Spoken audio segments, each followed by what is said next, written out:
Hey guys, Dr. Steve Hoffman back with another episode of Core Wellness TV, and today we're going to revisit the sitting rising test as a predictor of mortality and what I like about it and what I don't like about it, okay?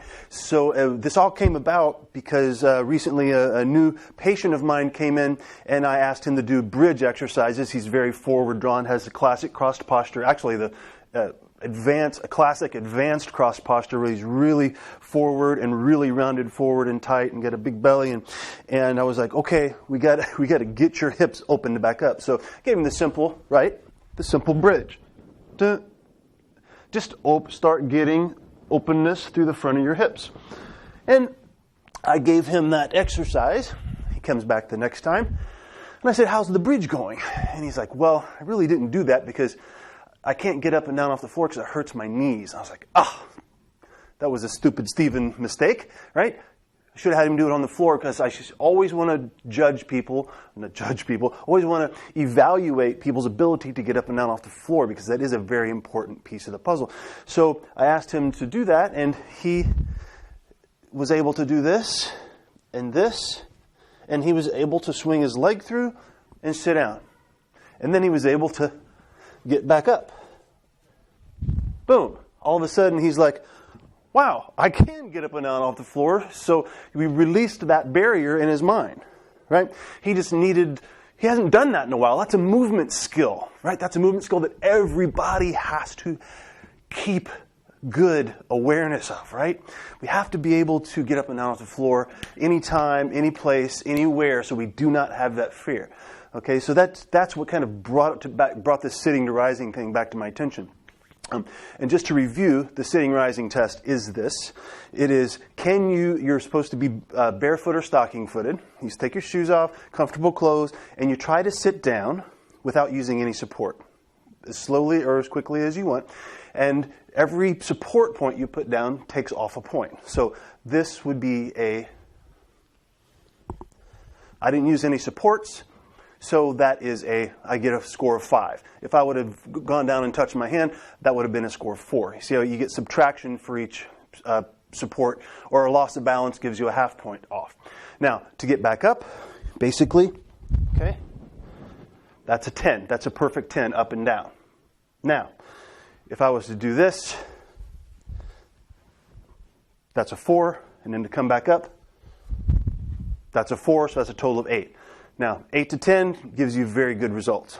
Okay, it's very, every below an 8, you are, twice as likely to die over the next 6 years. Okay, I know, everybody's going to be different, and that's not a hard and fast rule, but it does measure function, right? So here's what I don't like about that. Number one, that's a hard position. If you have any kind of knee trouble or hip trouble, and it's dangerous to have somebody, who's 50, 60, 70, 80, try to do that, and they're going to hurt themselves, right? So I would not recommend this for anyone who has any kind of fragility at all, right? A better thing to do, and the other thing I don't like about it, is that it's not neurodevelopmental. Right, babies don't do that, right? What do babies do? They go down to a bear crawl and then back down. At least they'll put a support down and do this little twist to a bear crawl and come back up, right? Twist, twist, boom. That's what we had. We'll call him Bob do. Well, that's what we had Bob do, right? We just boom, huh, huh, huh. If you can do that. Right? If you can do that maneuver, I'll give you a major life, an extended life plan, right? Because it's also neurodevelopmental, and it brings back those youthful programs. Again, okay? Just to be able to do that from here to here to here to up. And once Bob did that, right, I said, hey, guess what? Now you do that 10 times in a row, and that becomes fitness for you, right? He's in his early to mid 60s, and he's, like I said, he's overweight, got insulin resistance, a lot of belly problems, belly fat, and we know that's that causes inflammatory chemicals to be released into your system, like tumor necrosis factor alpha and interleukin 6, and all these things that create pressure in our arteries and inflammation, and things hurt. So we got to do some kind of exercise to get his belly down, and that could become exercise. So the point being is I want you to be able to go from a squat to a bear crawl to and this is going to be the most difficult for most people. And again, when you're here, you don't want to be all chin pokey. You want to be push away from your support points and be long. And then this is where you have to bring a leg under you, and without looking like this. So again, always just be pushing away from support points. So you can take little snapshots of that movement and train that to, if you can't do that, if you can't do that, then you have to train snapshots of that so you can get to that point. And here's what I mean. So when you're to the floor, you are in a oblique sit position. Right? This is an oblique sit position. It's kind of a hang out on the floor position, but it's also a neural developmental position that babies go through.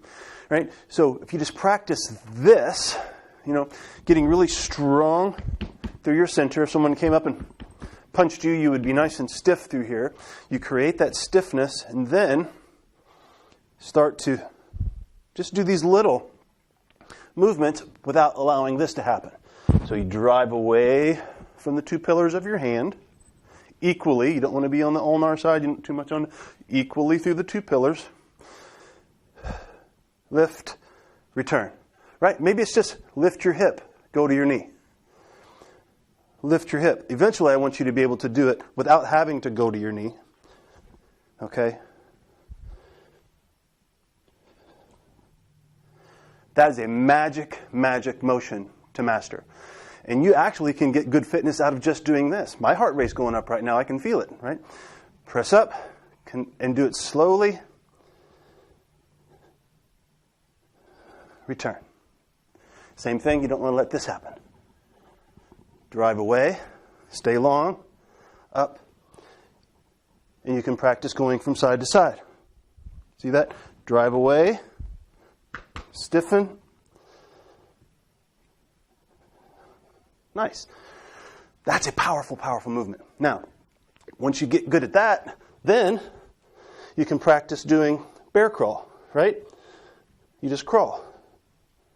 Practice crawling up, crawling out, crawling up to this position, and all the way up. And then pretty soon you don't have to use all those supports. You can just go down, over, back up. Okay? This is what it's all about. Having no fear about being able to get down onto the floor to do your exercises. You should have floor exercises that you do every day. That makes sure you get down there every day. What if you want to play with your grandkids on the floor? You got to get down and you got to get back up. So, very important thing to master. There's other ways to do it as well. You can do it with the lunge, right? And then you get to the same place and you're doing the same thing. Okay, another good motion to master is the lunge. This is going to be harder on people who have knee trouble, right? But again, same thing. When you get down there, it's just a matter of how you get down there. A little more advanced, another good thing to practice is, we teach in the core wellness training program, we have the running man exercise in there, where we do stuff like this, right? And you can go from a running man down to back up. Running man, okay? Other side, same way. Can you do that? It's a good practice.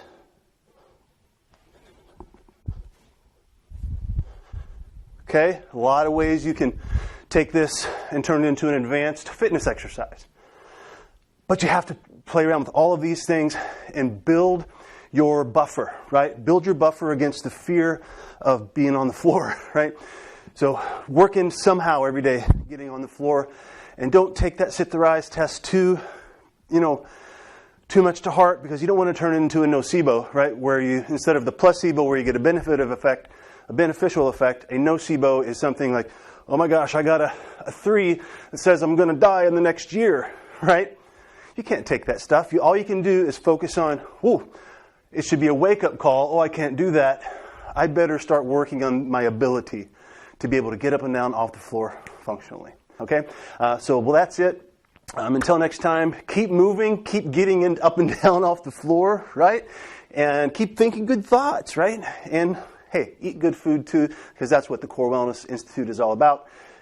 Eating good food, thinking good thoughts, getting good movement, mindset, movement, and nutrition. That's the deal, right? See you later. Bye-bye.